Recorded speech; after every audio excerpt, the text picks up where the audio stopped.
All right, we are recording. We're going to go ahead and jump in and get started, and I'm sure there will be others joining as we roll along, but welcome to the Growth Marketing webinar on the topic of what in the world is going on with events. I'm your host, Jennifer Zick. I am the CEO and founder of Authentic Brand, and we're delighted to have you with us today. I'm so excited to introduce to you our panel of thought leaders on event marketing and all topics connected to it. But before we make those introductions and dig deep in this conversation, I want to just offer a little bit of housekeeping and let you know what to expect today. So first of all, a little bit about Authentic Brand and what brings us all together. Authentic Brand is a community of fractional CMOs. We help businesses overcome random acts of marketing so they can confidently take the next right step to build revenue. And we work with entrepreneurial businesses who are growing, and our work with them helps them really to direct their resources confidently to achieve next level growth. So I'm delighted today to have one of our fractional CMOs with us, as well as two of our Ally Network provider partners who help our clients successfully execute their marketing strategies. And you'll get to meet them momentarily. So this growth marketing webinar series is really designed for revenue leaders of small and growing businesses. Most of our clients are somewhere between 5 and 100 million in revenue. And so that's the audience that we're really speaking to in regards to today's topic and thinking about how this theme and topic, where the rubber hits the road for those size businesses. But I also want to recognize that we're joined on this webinar today by marketers, sales leaders, and executive leaders, all with different roles as it relates to making decisions strategically and in terms of resourcing and executing marketing programs. So we're so grateful to have a mixed audience here today, and I hope you'll all come away with some nugget of insight or wisdom that helps you confidently move your strategies forward. So without any further ado, we're going to kick things off. My colleague Monica is running the back end of our program in Zoom today, and we're going to be using the Q&A feature of this webinar, which you'll find in the bottom of your little Zoom navigation. If you have a question while we move through the conversation, please post it through the Q&A and not the chat, because the Q&A will allow all the other attendees to see your question and vote it up if they want to know an answer to it. And then we'll be able to facilitate a really great Q&A toward the end of this presentation. So drop your questions, and we'll be excited to engage you with those. At the very end of the presentation, we'll have a very short little poll to ask for your real-time feedback. It's important to us to know what you value and how we can best serve you through this webinar series. So thank you in advance for that feedback. And this presentation is being recorded. So while we invite you to take copious notes, please know that you can always grab the recording via the recap email you'll receive after the event, and you can share it with your colleagues or review it for yourself. Finally, our next webinar is scheduled already for June 10th, same time and day, June 10th. We're going to be covering with a panel of agencies how to build strong and productive agency relationships. So I know a lot of small businesses struggle with understanding the value their agency partners are bringing to their business. Sometimes it might be a challenge with the agency, but often it's a challenge with the relationship structure in the business. So we're going to get some great insights on how agencies and their business partners can be really effective. All right, now to the fun stuff. I'm so delighted to introduce you to my marketing colleagues here today, all of whom bring a truly unique perspective to this conversation on event marketing. And I want them each to introduce themselves individually, but I'll start with a quick overview. Barb Birch is a member of the fractional CMO community here at Authentic Brand and has been for the past couple of years. She's just a power contributor on our team, working with clients of all different business types and sizes. And so she's bringing the perspective today as a senior marketing leader who has worked in small and mid-sized and large enterprise global businesses, helping teams build effective brands and integrating events. And so she's going to have that marketing leadership perspective today. Jen Gilhoy is our ally partner around event promotion, social media, communication, and engagement strategy. She really helps our clients elevate the investment they make in events by making sure it's not just the moment of the event, but what goes into the communication and engagement strategy before, during, and after to take full advantage of that investment. And finally, Wendy Porter is our ally partner around event strategy, construction, and logistics, and she has literally done it all. We're just delighted to have recently brought her into our ally community because she's been keeping close tabs on the evolution of events and what that logistically has looked like over the past year and the evolution that's happening in this space. So you're going to learn a lot here today. I'm going to learn a lot here today. And as your moderator and as a sales and marketing leader myself, who has orchestrated and still is building events of various formats, I'm hoping that I can also add just a little couple cents of wisdom and insight to the conversation. So ladies, let's get started. Barb, I'm going to ask you to say hello and introduce yourself, and we'll move around the room. Hey, everybody. So like Jen said, I'm a fractional marketer with Authentic Brand. I've been there a little over 3 years now.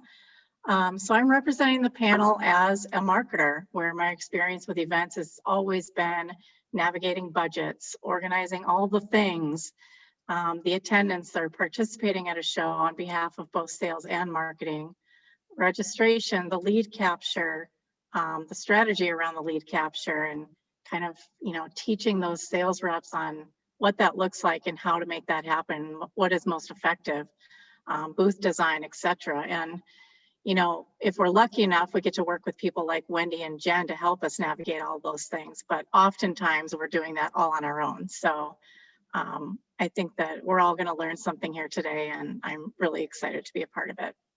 Thank you, Barb. We're so glad to have you here. Jen, I'm going to move next to you in our virtual room. Great. Hi, everyone. I'm Jen Gilhoy. I'm so happy to be here. Thank you to Authentic Brand for hosting. I am the founder of Spark Track, and I'm also an Authentic Brand ally partner. I'm an empath storyteller who observes and captures experiences for brands so they don't miss the opportunity to deepen relationships. From a decade of really hosting membership events for organizations and as a lifelong learner of events myself, I noticed one thing was lacking, and that was event follow-up, which Jen touched on. So I really focus on helping create that momentum for event hosts to really keep moving all of those things forward that they shared in the event. And I launched Spark Track in 2012 to spark conversations and track results, and then began to offer a signature service, which is my written event recaps. And since then, I've really expanded to include event communication, social media strategies, written and video recaps all on site, and really focused on event ROI. So I am excited to be here with you all today, and I'll turn it over to Wendy, I guess, next. Thanks, Jen. Hi, yes, Wendy Porter here. Thanks for having me, and thank you to Authentic Brand for hosting us today. I come out of big corporate, so my background is actually in marketing, and I was in many of your shoes back in the day when I had an event lobbed at me one day and said, "Here, you do it." So about 20 years ago, that happened to me, and really kind of, learned how to execute on events. I've done, as Jennifer Zick said, you name it, I've pretty much done it. So I'm here today to just, share my wisdom as it relates to events and what's happening today, and happy to be here. Thanks so much, Wendy, and panelists. I know that our attendees will be eager to connect with either all of you or one of you based on some of what you share here today. So for those of you attending, I would invite you to reach back out to Authentic Brand. We would be happy to connect you to our panelists. If you've got a question for them based on their experience, I know they would be also happy to connect with you. So we open that invitation to you. So let's set the stage for this really juicy conversation. And I'll just start by saying we don't have enough time to cover all of it, but we promised to cover some key points. So we're going to drive to that today, and it's my job to keep us on track. So I promise you we will get there. But just to lay the landscape, we work with small growing businesses. And for most of those businesses in a normal non-COVID year, the event line item in their marketing budget is the most invested category in their business. Many small businesses rely heavily on events, whether they host them or they pay to sponsor or to exhibit at others' industry events and conferences. Events are a huge driver of pipeline and new opportunities and relationships for growing businesses.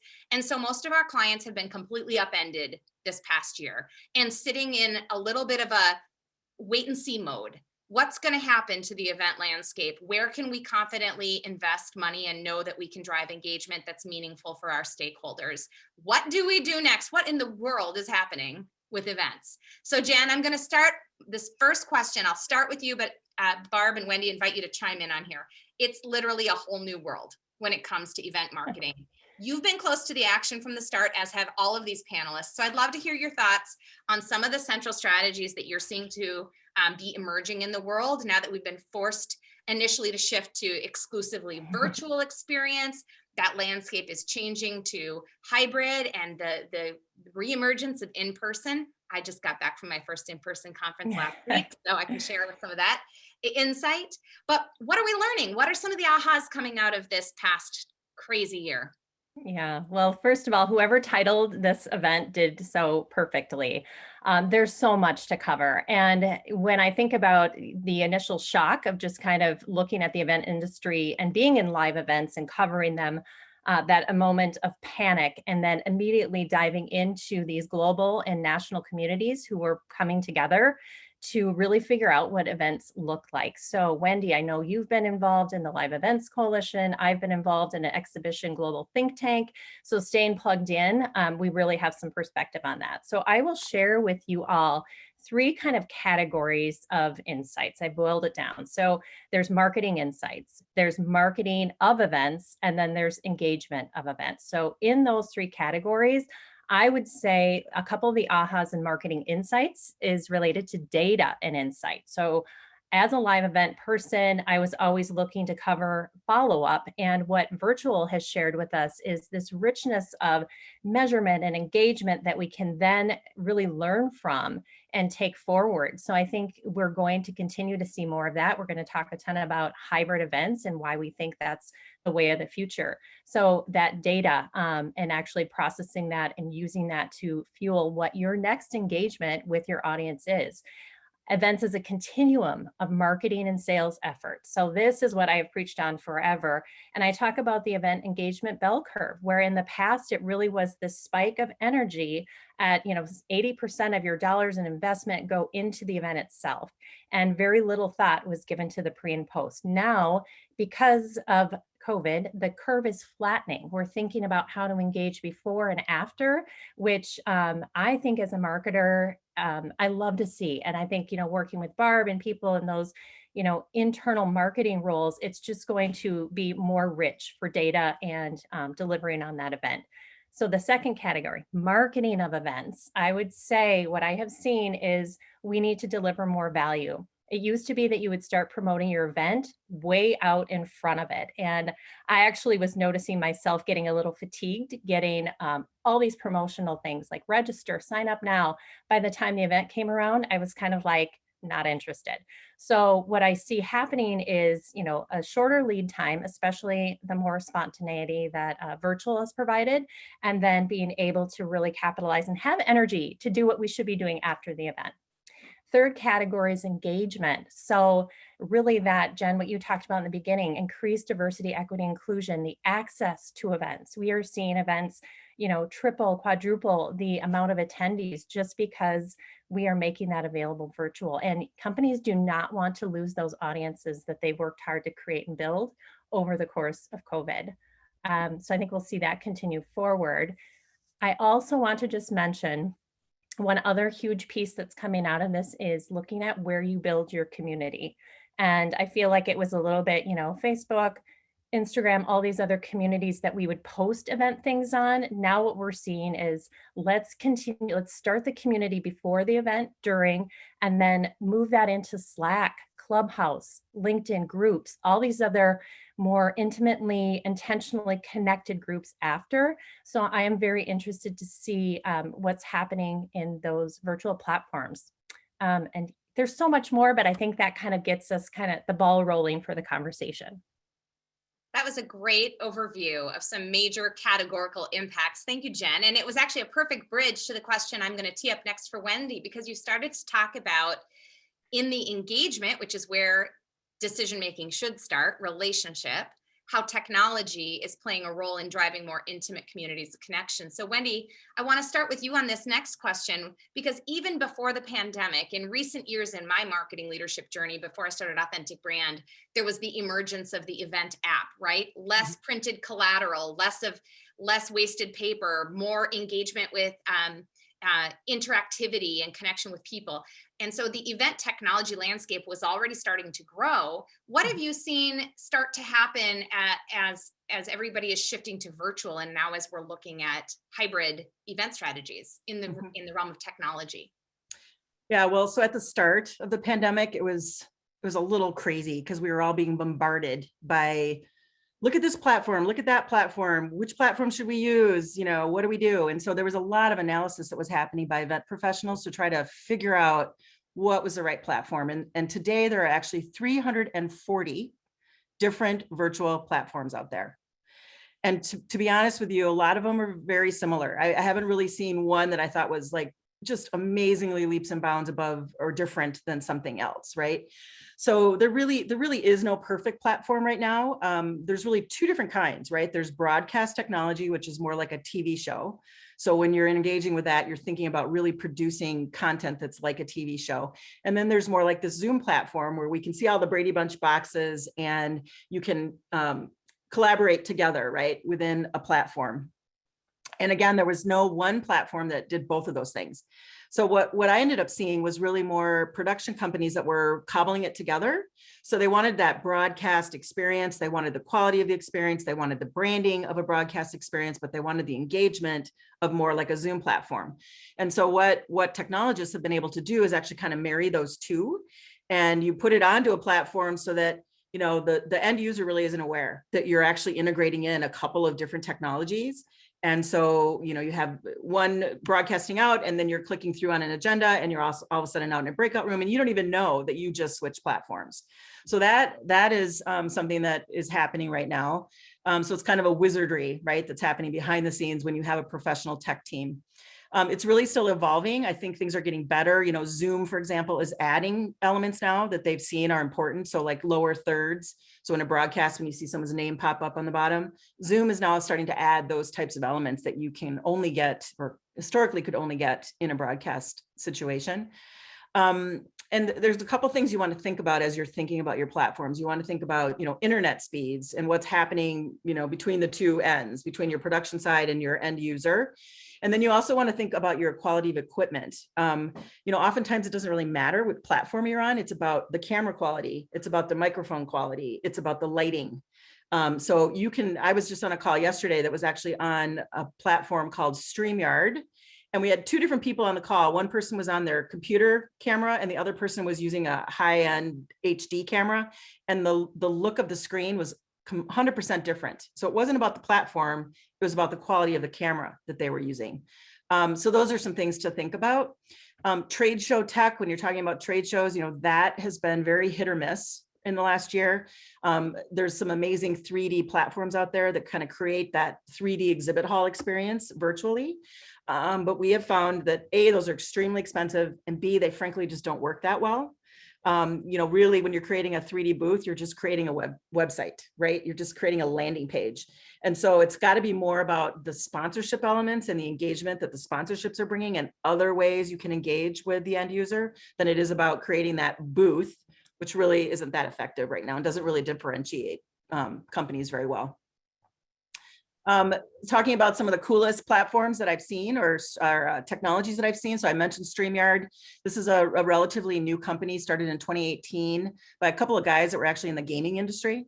And they created this easy to use platform that is a broadcast technology that everyday users can use and not pay the big bucks that you would get through a large AV agency. It's kind of mainstream now. It ties into common platforms for like Facebook and LinkedIn, where you're actually broadcasting through those platforms on StreamYard. Another really interesting one is something called vMix, which is where you can actually create an environment. So for example, if you want to create the Tonight Show, you can do that on a green screen and create that Tonight Show look, and then create your content to feel like you're having that Tonight Show experience. That one's pretty cool. Another really interesting one that I've recently learned about is something called Twine, which they call themselves the serendipitous networking for virtual and hybrid events. It's a networking platform that's really innovative and pretty cool. Another one is called Mural, which is an online collaboration tool where you can do Post-it notes. So if you're trying to crowdsource content and you want people to give their input and put it on Post-it notes, you could do that virtually and then reorganize it if you want to group things together. I could go on for a whole day about all the different platforms that are out there, but there's a lot of really interesting, innovative things happening in the industry right now. That is fascinating stuff. And I'm learning so much. I'm taking notes along with my little host script here. It's just amazing to see how a good crisis can drive innovation and make us aware of new solutions that we didn't need otherwise. And full confession, prior to COVID, I had thought for a couple of years, Authentic Brand should host a webinar, right? I just never got around to doing it until there was no other way to like engage people and bring communities together. And we've launched a few virtual event series and thoughts this past year and have learned so much, even as a small business ourselves. So thank you for that overview. And you've piqued my interest, and I'm going to check out some of those sites after this call. But I'm going to switch gears to over to Barb. Barb, you are the master of human relationships and experiences. You always have culture and engagement in the center of your soul as a marketer. And so I want to come to you with this question. This year has radically reshaped the human experience, right? And I think a lot of us, I'm an extreme extrovert, and even I look back now and question the logic of all the time that I spent in my car, driving to and from meetings, traveling by, to airplanes to conferences and being away from my family. Like, I think most of us in some way are starting to ask, how do we take the things that changed for the better in this past year and integrate that into a different way of interacting and living? And so, I wonder, have we established permanently different norms about value of events and value of live versus attending virtually? And if so, what do event marketers need to keep in mind in terms of driving engagement and value for attendees? Yeah, so when I first read this question and had kind of put my thoughts together, and I was thinking about, I'm not sure about permanent norms. I mean, that was like a week ago, and already some things have come out that have made me think through that question a little bit more. And I think, you talk about diversity and inclusion, and the thought about this hybrid approach, much like the return to work that we're seeing many, many companies move towards. I think that we maybe are onto some new permanent normal, and certainly in the near term, for sure. I think that as things start to reopen and people start to re-engage in person with others, they're going to remember the value of those in-person connections. So maybe over time that switches back, but I'm not so sure. Not everybody finds value in that, as far as, the introvert versus extrovert kind of an individual. I see both sides. I'm an IE, so I get it.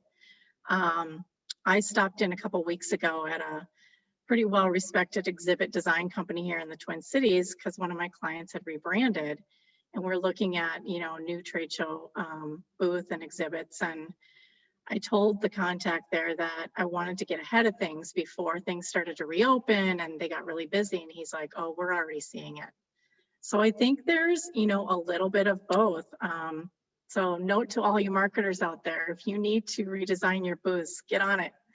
I think that there's multiple reasons people don't attend in person, whether it's financial or personal or professional, and the online offering that are coming and that are there and they've never had before is going to be something that is a game changer.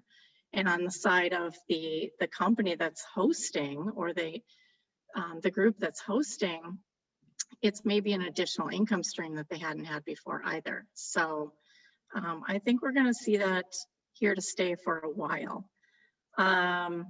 Just in talking to another one of my clients about some of these online events that they've attended, some of the feedback was really that it was a waste of time.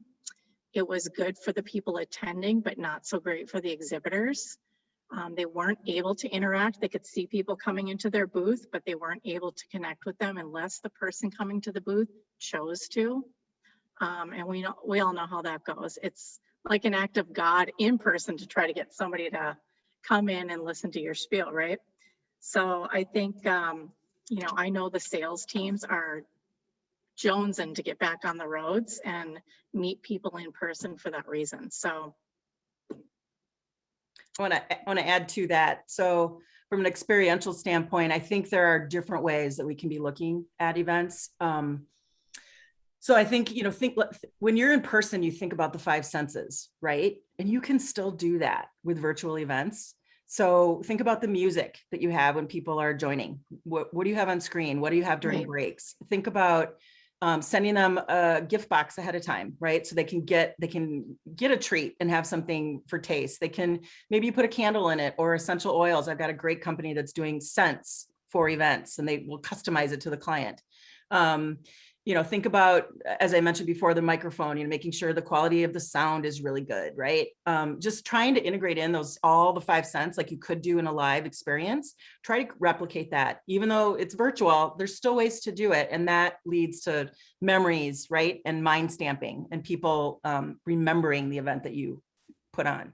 So just wanted to throw that out So there. many great ideas, and I'm so glad this is being recorded, because trying to be a panelist and take notes, I'm like, oh my gosh, I'm learning so much. Thank you. Yeah, and I'll add just one more note to that. Just thinking about how people are coming out from behind their screens and how some new experiences, and I'll mention Clubhouse, is that community sourced podcast. It's a way to come together. And I think instead of sitting in a seat and listening to a keynote speaker, people have a bigger appetite for engagement and interaction. So thinking about how you can create that and what this whole year has meant as we come out of that, and thinking about how, especially for sponsors, how that works differently from the trade show model. So that's something I've been thinking about a lot in the communications piece of it.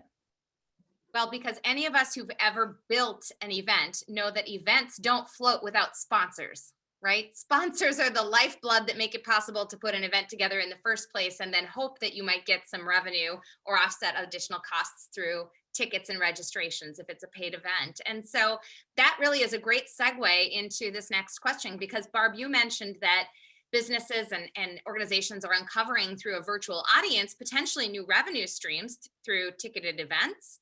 But on the other side of that same coin is the fact that you spoke, Wendy, about all of the additional strategic thinking and planning and coordination that needs to go into delivering a parallel secondary event experience for your virtual crowd. So if you're doing a virtual event, I think there might be a myth that we need to dispel today, that somehow you're going to save time and money by moving your event virtual or doing a hybrid. Can you speak to that and talk about what it means to run event logistics in a new hybrid world? Sure. So, well, first of all, I want to talk about the value of events. And we've got some research that we've seen that talks about the different marketing channels. And the number 2 most effective channel for your marketing dollars from an ROI standpoint is events. Number 1 is web. And we also have research that shows that typically in a B2B scenario, 25% of a marketing budget is allocated to events. So I want to encourage everyone on the line here to, don't cut events, right? Stay curious and try to keep an innovative mindset, because there are ways to accomplish successful events. You just have to approach it a little bit differently. And you want to make sure that you have strategists involved with you to help you really think that through and look at your goals. From a dollars and cents perspective, virtual events are not cheap. To do it well and to get the engagement that you want, it is not cheap. So really, whatever you invest in a live event, you probably should be planning that you're doing at least equal that budget in a virtual. So you redeploy dollars, right? So in a live scenario, you might have, had food and beverage that you were spending money on. In this case, I would redeploy that money into technology, because you want to make sure that you have the right kind of engagement and the right platforms and all of that. And then also into your gifting. So, sending those boxes ahead of time for engagement. That does a couple of things. It not only brings in all the senses that I talked about and makes it a more compelling memory, but it also creates a little bit of guilt, if you will, when you send somebody a box that they look at and go, wow, they put some money into this, I better attend that event, right? So it actually helps get people to show up. So just kind of be really strategic and thoughtful about that. I want to encourage people not to cut their events. I know that's kind of sort of a knee-jerk reaction. A lot of CFOs are like, well, a virtual doesn't work, so just cut the money. Well, good marketers always have money set aside for testing, right? And so I would encourage you to really get the right partners, help you think through your goals, and then try some things and see what happens. And I think you may be pleasantly surprised about what you can actually accomplish in a virtual setting. That is great input. And I think there are so many interesting evolving case studies happening in real time right now that, of course, we want to stay on top of and watch. Like some examples, I've seen some hybrid events that charge a certain ticket fee for the live experience and less for the virtual attendees. I just came back from a conference that had the exact same ticket price on live as virtual. And my thought process around that is, well, that makes sense in terms of protecting the budget and the investment on the event host side, but are they delivering a quality experience that justifies the equal investment by those not attending in person? Do you have a perspective on that? I do. So you really want to make sure that you're not just live streaming the live event, right? That's not a good experience for somebody on the computer. You want to plan it as two separate parallel paths. So you have the live experience of what's happening in the room, you have a virtual experience that's happening online, and you manage them very differently. You may have a host, that's sort of the intermediary between the virtual audience and the live audience, right? Think about, what would be a good example? I don't know, when you're at the Oscars or something and you cut away to the host, you've got somebody that's still entertaining the people online while they're redoing whatever they're doing in the room on the stage, right? So you make sure there's not downtime. And then you also want that engagement between the two audiences. So I would do that in the form of, mobile apps and surveys and polls where everybody is participating in that, whether you're in the room or not. And then, maybe you're doing a live remote and you're bringing somebody in that is virtual, bring them into that live setting, or you're setting up little networking pods. So when you go to break, you're going off into a little corner of an area of the hotel and you're sitting down and you're bringing up that person you want to network with that's on the computer, and you're at the hotel and you're having that one-on-one conversation. So there are ways to kind of cross-pollinate those two audiences to make it feel like it's a big experience across the board. And we could go deep on this, but my other question that ties into this then is, as we're speaking to small businesses in this webinar for the most part, how do I think about staffing to manage these two different event experiences? If I've just got a small and scrappy marketing department, but let's say I do have a budget and I have a little room to experiment, how do I get the right team built to do this well? Mm-hmm. So it's two different staffs, right? It's two different sets of experience. And you don't want your technologists to be trying to manage both. You need a tech team that's managing the live experience and a separate tech team that's managing the virtual experience. They're talking to each other, but they're separate. And then there are things like travel directors. So if you need to bring in a staff to come to a site to help you with the on-site registration or be the runner or manage the food and beverage or whatever, you can hire a team of people to come in just for that day. So there are ways to augment your staff to make sure you can support it correctly in both environments. I've been there and done that, and it makes a world of difference when you have professionals who know exactly what the swim lane is for that event. Mm-hmm. Yeah, that's a big, important piece. Barb, I'm coming back to you with this next one, because you and I no longer am a consulting CMO. I am the CEO in a team full of marketers much more brilliant than myself, including you. So, but our job at Authentic Brand is to advise our clients and their marketing teams and their business leaders on how to confidently move their strategies forward. So if you're working with a business right now that's been sitting on their event budget, or let's just say they have decided that they're going to sponsor a live event later this year, how confident should they be feeling right now about depending on that live event the way that they might have in the past, where we're going to send the salespeople, we're going to have our booth, how confident can they be in just kind of recycling that strategy from before? Or what advice would you give to them in thinking about their marketing investments even this calendar year as it relates to events? Yeah, that's a tricky one, because like I was saying earlier, things are changing and evolving every single day, I feel like. But I mean, we're already seeing that events are remaining virtual for 2021, all the way at least through the fall that I've seen.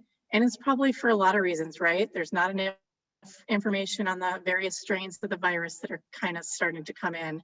Will the vaccines work? Will herd immunity happen? Will people even with the vaccines be comfortable? I don't know. There's a lot of, friends that I have that are like, well, I know I'm vaccinated, but I still don't really want to go to a restaurant. Well, think about a live event. So I was having conversations with both my clients, and they're like, well, we're signed up for this event and we're already seeing key stakeholders starting to pull out, and it's in the fall. So we're talking about redistribution of the budgets. We're talking about how can we be more strategic with our paid media and be very targeted to people that maybe would be attending that event so that we're trying to hit them from a different angle that we, otherwise would be doing at the event. So we're trying to get, creative, small businesses, small budgets. We really got to be thinking very, very differently this year for sure. Yeah.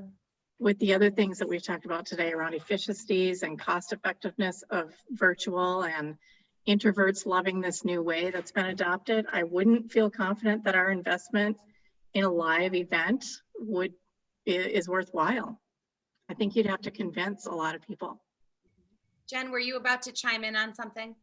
I was just going to say to look to that event host and how they responded during COVID. Did they go virtual? Did they try different things? Were they innovating? Did they keep their community? Did they keep people engaged? And a lot of times if an event host is doing it once a year, they may not have done anything. So that to me is also like a little bit of a red flag to say, how are they going to bring that back with that audience? Because I think people have moved elsewhere and found that those companies that have engaged with them virtually over that time are the ones that they want to build relationships with. Yeah, that's a really good point.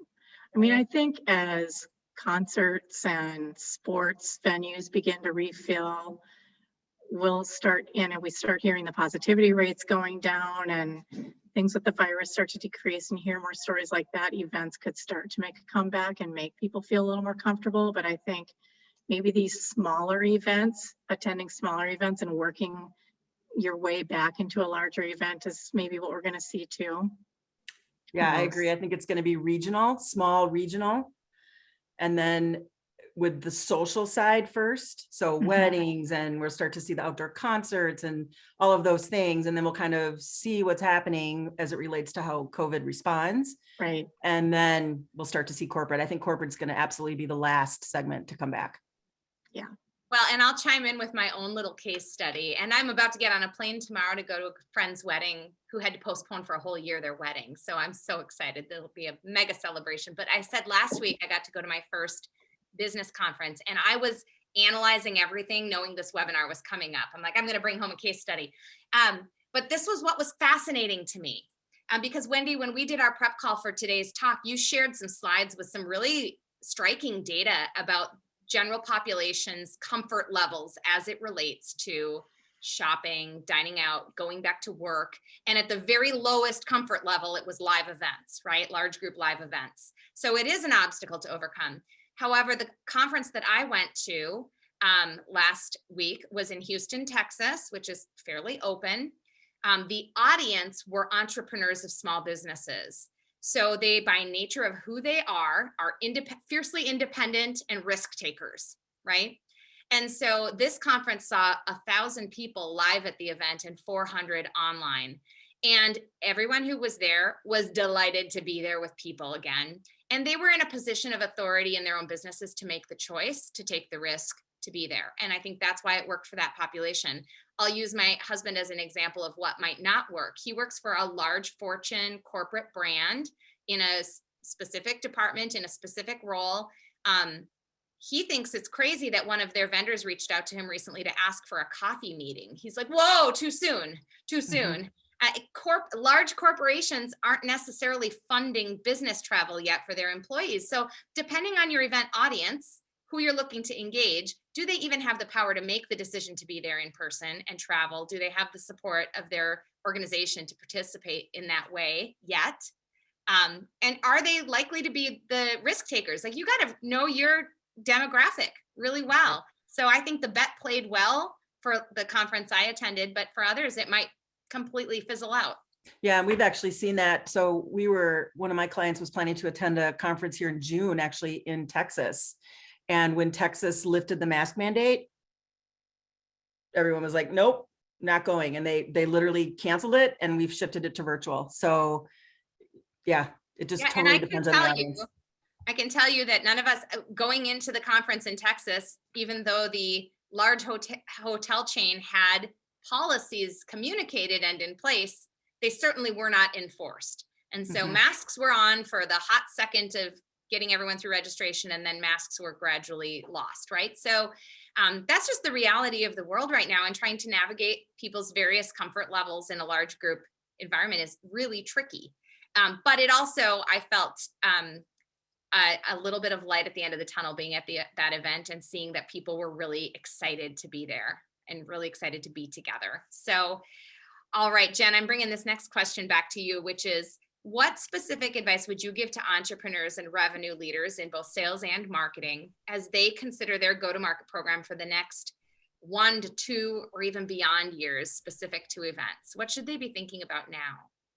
Yeah, well, gosh, we've covered so much. So a lot of what I'm going to share now is really based on our conversation, but 5 tips to be thinking about, which is continuing to think about virtual and hybrid. They're lower risk, but they have to be done well. Secondly, plan your pre, during, and post event. Whatever your engagement is, whatever you're doing, think about your end result and start planning from that perspective. One other thing I see is and I think it's with sponsors in particular, there's been questions of how do I really engage now? Because that looks very different. And I think you going forward have to be proactive. You have to vet, the event host, you have to look at all that. I would highly encourage that. And then the second piece to that is creating your own content around why you're participating in that event.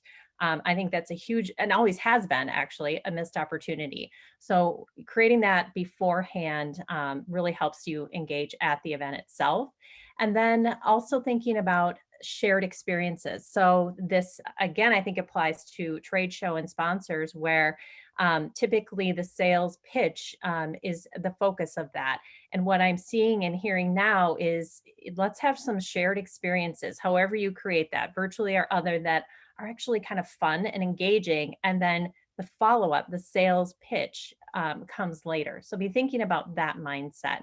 And then lastly, look for events where thought leadership can directly engage with the audience. Again, that's, no longer just sponsoring, putting a logo somewhere, but really having that thought leadership perspective. So I think those are some tips that you can take forward as you're looking at what in the world is going on with events and what you're going to do throughout the next year. Yeah, good points. And before I comment into that thought, which I want to invite our audience of attendees. If you have any questions, put them in Q&A. We don't want to miss the chance to answer anything specific that you might be working on in your business. So don't be shy. Get your thoughts out there, and we'll have some time for Q&A at the end. But Jen, I want to reflect kind of on the narrative you just shared there, because I feel like there's a bit of a cautionary tale for business leaders, sales leaders maybe in particular, as well as marketers, on the way that maybe they've approached sponsorship in the past and the expectations they've had of it, and how they're going to need to think creatively about their sponsorship of future events. Because I've seen many businesses who think of sponsorship as the easy button. We give you money, you give me a lead list. I send my sales reps, they take people out for cocktails, and our investment in the event is simply money, travel, people, handshakes, and a list that we're going to pursue as leads after the event. Yes. That formula is not going to be successful in this new world. Anybody want to chime in on that? Yeah, I agree, Jennifer. We've been seeing actually kind of an unusual experience in the virtual setting that's been created to help drive relationships. And so I'm going to give you an example. So there's a creative agency out there that's doing super cool experiences that you probably couldn't do live. And so, for example, they took us on an underwater shark dive. So they found a boat of researchers that are going out and studying sharks, and they figured out a way to hook up a microphone in a mask and go underwater with that research and talk to him as he's swimming around with sharks. So that was the experience that was put out there, right? And it was sent to high level CEOs, CIOs, CFOs, people you want to talk to that are hard to get to, and it got their attention. And we tried to make it a family event, right? So in particular, there's this one, I think it was a CEO that they were trying to get to, and he was like, okay, fine, I'm going to check this out. This is pretty cool and innovative, and I want to see what this is. So he joined it with his family, had this amazing experience, had a little bit of, networking happening off to the side with the sales guy who really wanted to talk to him. But of course, they didn't talk sales then. It was about the experience and starting that relationship. And then the next day, the sales guy followed up with the CEO and said, you know, hey, great to see you last night. And that guy was like, yeah, I am now the coolest dad on the planet because you just took me underwater shark diving and my kid got to experience that. And how cool was that? And that opened the door to the relationship. And now they're talking about the sales. So it's creating unique, different experiences that get the attention that you need, that starts the relationship, and then you go from there. I absolutely love that perspective. I have always believed in building relationship before pursuing revenue, right? Like we have to be thoughtful about not just using events as an opportunity to pitch. It should be an opportunity to build relationships and deepen trust and create memories together, right? I've gone to many conferences in my life, and I can tell you that it's not usually the conversations, the pitches I hear at a booth that I remember. It's the friends that I've made along the way, people sharing experiences and their journeys and being together, right? So awesome. Well, I have one other question for all of you as panelists before I jump over to I see a question coming in from the audience. Thank you, audience. Jump in. Oh, another question. Good job, audience. Keep it coming. All right, one last question for all of my esteemed panelists. So you all have different kinds of responsibilities when it comes to helping clients with events. As you're looking at your client commitments, you looking ahead for the next 12 to 24 months, where do you see, are you seeing businesses start to make commitments about where they will invest for events? What's their level of confidence and their appetite for creativity? Would you say that a big percentage of the business market is still kind of sitting on their hands, wait and see, and a small percentage is got an appetite and they're eager and they're investing? Or is it the other way around? What are you seeing? So I'll jump in real quick. I have one client who's got a new service offering, which, you know, their business has been built over the years with in-person relationship building, right? So now we've got this new service offering coming, and we had a lot of expectations and plans. But I think, you know, one opportunity that we can kind of glom onto is speaking opportunities at events, because for a couple of different reasons, it may or may not require travel. They may be able to go and do something in person. But on the flip side of that, whether it's in person or virtual, most everything these days is being recorded. And as a marketer, being able to leverage that content, it may be obvious, but let's not forget it anyway. It's a great opportunity to repurpose and utilize that in various other areas. And, you know, I have a CEO that's not super comfortable talking in front of people, but he knows that this is the way that he's going to be able to get the message out most efficiently.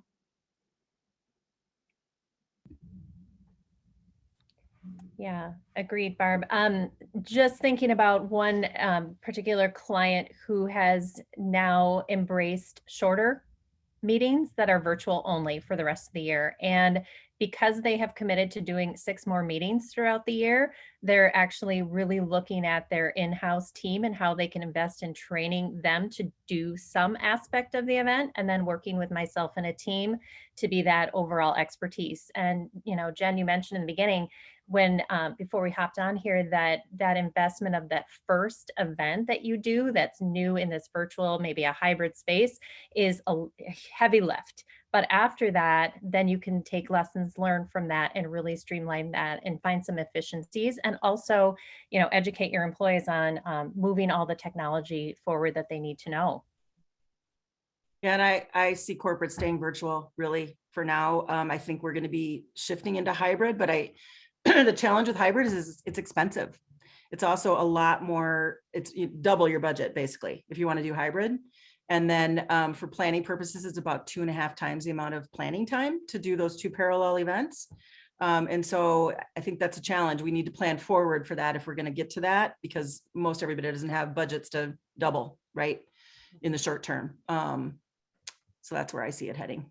Okay, great. Well, we've got some really rich questions from the audience, and not enough time to go as deep as we'd like, but I'm going to throw a couple your way. This one comes from Michaela. Question for Wendy and Jen. She says, what strategies do you suggest for helping clients stay flexible, or attendees stay flexible and open to the changes that might need to happen based on changing COVID regulations or other things that might arise? And then, and specifically for Wendy, how much time do you put into planning a plan B with your clients? Mm-hmm. expectation management. Take it away. Yeah. So, I mean, I think what we all learned in the last year is flexibility is the key, right? One day, as Barb said, things changed just from last week to this week, right? That's kind of how it's been. And we've all just kind of been riding the roller coaster. And you do have to kind of think out and think three-dimensionally, okay, this scenario, this scenario, this scenario, this scenario. And depending upon where we're at with different things, that's the one you execute on. So I would say, I mean, as far as the amount of time I've spent to think through the plan B, C's and D's is, probably double the amount of planning time, maybe 3 times the amount of planning time. Wendy, I love how you have all the numbers dialed in. I think that's, I mean, I haven't even often, just haven't even been able to reflect on how much time it takes to plan for all those scenarios, but it is important. And like you had said, events are the second line item. So we need to understand that. Yeah, I don't have anything to add to that. I mean, I think you covered that. Okay, great. Well, here comes another question for all of you from Colleen. They used to host lunch and learn events for their consumers and people would come. There was free lunch. Now they've pivoted and are sharing the same content via virtual events on Zoom. And there's a lot of no-shows. And the suspicion here is it's because they're not getting something free. So what ideas will help these folks commit to showing up, gift cards, anything like that? And is the problem really the lack of a free lunch, or what have you seen with other client situations? So I can jump in on that one too. I think it gets back to that, what I said earlier about, the gift box and creating sort of that guilt, right? You got something. And so you sort of feel obligated that you better show up, right? So I do think that works. And I think it's important to probably keep those components in place if you really need attendance at your events. If you're, just kind of putting it out there and it's okay if people don't attend and then I think not having something like that is okay. But if you really want to get people there, you need to put something up, get them on the hook, have a reason why they feel like they need to attend. Yeah. And I would also just add to that, look at the value you're delivering between events and how you're building that community. So if you do have a lunch and learn and say there's a keynote speaker on a topic, are there people that attended that want to dive into that and do something with that? Can you make connections there so people are actually taking away that value from it? I think there are many different ways to approach that based on, what your content is. Yeah, I agree with both of you. And I think, unfortunately, Zoom fatigue is a real thing. So do I want to attend a lunch and learn? Maybe not so much, maybe not as much as I did before. So I think you have to get really, really creative and find different ways to add value. Yeah. How have we not mentioned Zoom fatigue yet? Yes. One of the reasons I love Clubhouse, if you haven't tried it, that's an actual, you can just kind of pop in. You don't have to have your screen on. You can be doing other things. So I would encourage you to look at other ways to kind of capture, that audience, maybe over the lunch hour when they're able to do something else besides be behind a screen.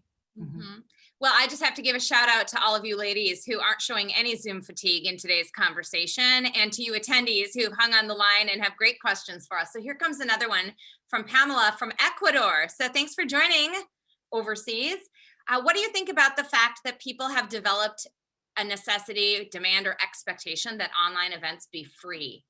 I've experienced that when organizing events that have an entrance fee, they're more difficult to fill. All right, so it sounds like she's wrestling with the trade-off between a free online event, you might get more attendees, but if you're doing a paid event, do people have an expectation now that they should be free? I think it depends on the type of event, right? So most of my clients, because they're corporate clients, we're putting on events for our customers or our internal audience, and there's no pay to play scenario there. But if you're putting on something where you are charging a ticket fee, in my mind, it's sort of a self-selection thing. If someone doesn't want to pay to attend, then how interested really are they in your company and your product? So maybe it's okay that they don't attend. The people who pay to get there and want to come see it, I think that's actually going to be your better customer in the end anyway. So I think it's, in a way, that's kind of okay. And I'll throw one other thing in there. Different perspective is, people don't understand why they cost. What's the expense? So maybe as this hybrid approach evolves around online events and more information comes out about that, maybe we as the event sponsor need to sort of explain where that money is going to, or where that cost is going, if that makes sense. Yeah, that's a good idea. You can put a pie chart together or something and say, here's why this costs money, and put a pie chart and show the big square that's technology, right? Yeah. Something like that to educate. Yeah.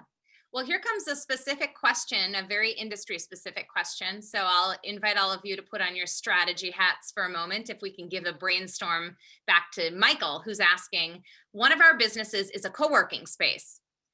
They run events as a way to drive business in getting people in to see the space and then to sign up for membership. But hybrid is not accomplishing that goal. So what other way is there to drive marketing events to bring people to see the value of being in their actual physical co-working space?